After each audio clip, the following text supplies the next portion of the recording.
Simple fact, I think of this as a job interview, and unlike Tom, I haven't taken a dime of money from my party, which means I'm only going to be beholden to the people of this district. And you're right, I probably took money from people who collectively organized and called themselves labor unions, because they're the American middle class, they're working people, and unlike the corporations that you took money from, they don't have people who are simply paid to shovel gobs and gobs of money at them.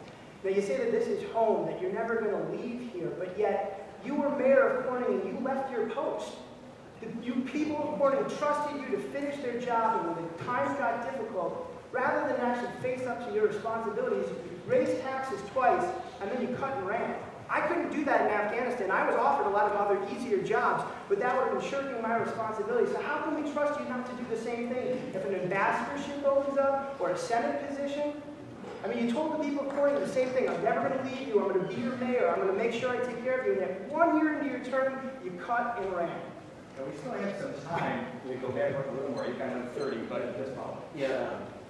Matt, this didn't answer the question that I asked. Would it be conscience or constituents? It's constituents. Thank you. We finished our term as mayor of the city of Corning. You know, we stayed there for the full 2 years, and we made some fundamental changes on how the city of Corning is going forward with the adoption of the strategic plan, taking a business approach to how we deal with our issues in City Hall. And that's a fundamental difference than the administrations before us, and now we're going forward with it. And Matt, the bottom line is this. I am doing what I believe is best for this area. This is public service to me, ladies and gentlemen. I have a great family, I have a great business, and when it's time to come home, if you choose to send us home, I'm okay. Okay, the time has expired there, and we're coming up to closing statements soon. However, at this point, we are going to ask, or allow the candidates to ask each other a question. 30 seconds to ask your question. Your opponent has 30 to answer the question, and then get the 30 seconds of opportunity. And in this case, we begin with Mr. Reed's question. Matt, you talk about standing up against your party. If you're elected to go down to Washington, D.C., just yes or no, are you going to vote for Nancy Pelosi, Speaker of the House? You know, I think everybody here should take yes or exception no? to the fact that Tom wants to run against Nancy Pelosi instead of running against me.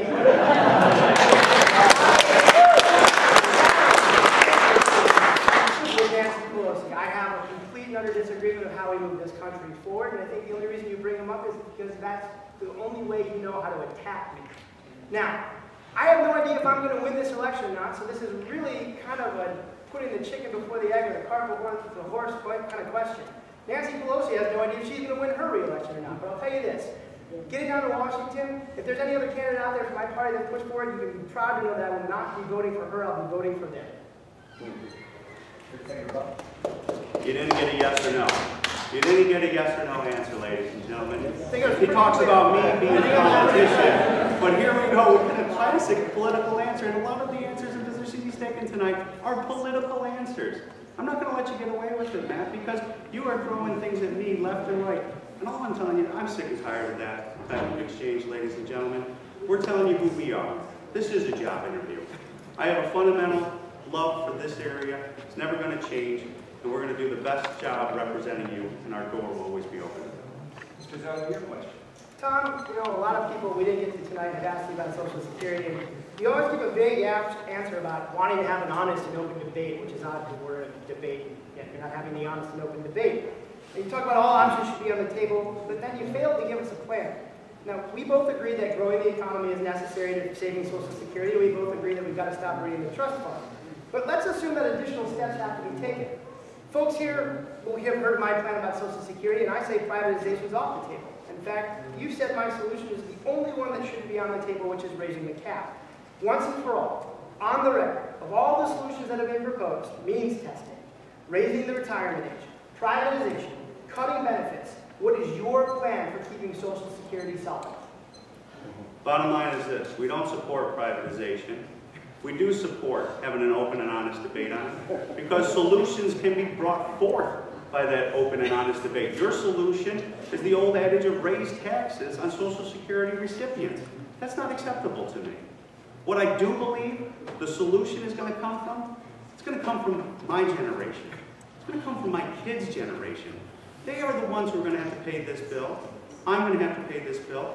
And I accept that. It's wrong because generations of elected officials have put us in this position because they shirked their responsibility. And we talked about this issue from almost day one of our campaign. A lot of people told us not to. The bottom line is this: we're willing to talk about it because it has to be addressed. My mother raised us. I'm the youngest of 12. My father died when I was 2. Social Security and a military death benefit is what she used to cover our bills. I understand that a promise made is a promise kept. That's why to say we have the solution already, we don't have the solution already because no one has gone forward with it. We need to have the debate. We need to force the debate. And we're firmly committed to that. And wherever the solution comes, be it Democratic, be it Republican, I am fine with that. Because I don't care who gets credit. These issues have to be dealt with, and that's what we're going to do. Now that was a political answer. You're fine, obviously, that if privatization is the solution. You're fine if it's raising the retirement age or reducing benefits or implementing a means test. The solution I propose, which is extending the cap, which is currently at $106,000 of income, is not proposed by the Democratic Party or the Republican Party.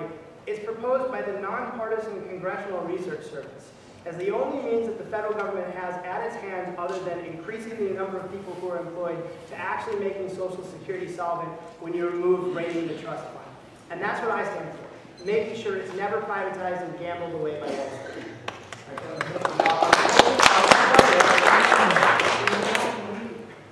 We're moving on the lighter side, so we're going to go ahead and get 2 minutes for closing statements each. And Mr. Zone, go first. Sure. As I said from the beginning, this election comes down to character. Who has the ability to lead? I'm a man of action. I joined the Army after 9/11. I volunteered for frontline combat duty. And when I got back home and saw just how much my government was not taking care of the folks of this district, I knew I had to act again. Now, what you've heard tonight is you heard 2 profoundly different candidates, and I think the choice should be clear. Well, Tom spent tonight telling you about his opinions. He gave you his opinion on Social Security. He gave you his opinions on health care. He told you all about the things that he thinks is wrong with this country. He gave you the opinions that the gas companies told him he was supposed to say on the Marcellus Shale. I give you solutions. I give you real answers. I have a plan for this district. I know how to get our economy back on track. I am the only one up here who's actually stated how we're going to develop clean energy, how we're going to end the outsourcing, how we're going to protect Social Security. And if you give me your vote, I've already proven once in combat that I have the leadership, management, and compromise skills that are so vitally necessary to accomplishing these things. I'm asking for your vote. You have an actual choice this election. You can send somebody who's just like you to Congress, a war vet who just got back and wants to see his country do better. Or you can send someone like Tom, who's just going to give you political answers because he doesn't have any solutions. I hope that you believe in how I believe, that our district has the best universities, the most brilliant minds, the most productive farmland, the most innovative workers.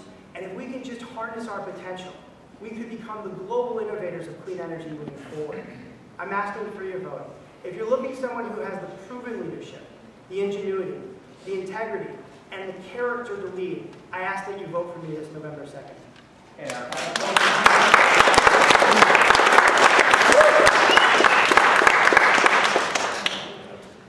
You know, I'm going to go off script. What I just heard is I. I'm going to do this. I'm going to straighten out Washington, D.C. But you know what, ladies and gentlemen? As I get older and older, I realize that it's a team effort. And I realize that what we are going to do down in Washington, D.C. is we're going to be one of 435 people. I remember the individual who came up to me 3 weeks into our campaign and said, Tom, I believe in you. I know you're going to go down there, you're going to stand up for us, but you're one of 435. So we took some practical steps. We started reaching out to candidates running across the nation that felt that out the same way I did. That we need to take our nation back. We need to get our fiscal house in order. We need to get people back to work. And we formed a coalition. There's 110 of us that have signed on to this concept called the Freshman 50. And what we're going to do is we're going to get down to Washington, D.C., and hopefully 50 of us survive this process. And we promised each other what we're going to do is you mess with one, you mess with all of us. And we're going to stand solidly behind a fiscal conservative policy and a philosophy. I understand that we have to have debate. We have to have the ability to listen to each other because right now it's too divisive. And right now what you heard from my opponent is Tom is that, Tom has done that, Tom's taken money from these people and that's what he's going to do. I'll leave it up to you, ladies and gentlemen. I know who I am. My family knows who I am.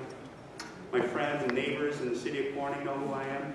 And the friends and neighbors that I have met in 72,000 miles we put on the car know who we are. We're going to work as a team to bring the solutions to the table because we're at that moment. We're at that moment where American bankruptcy is just down the road. And that's not acceptable. And I am so proud to be part of this movement that's coming ashore on November 2nd. Thank you for your time.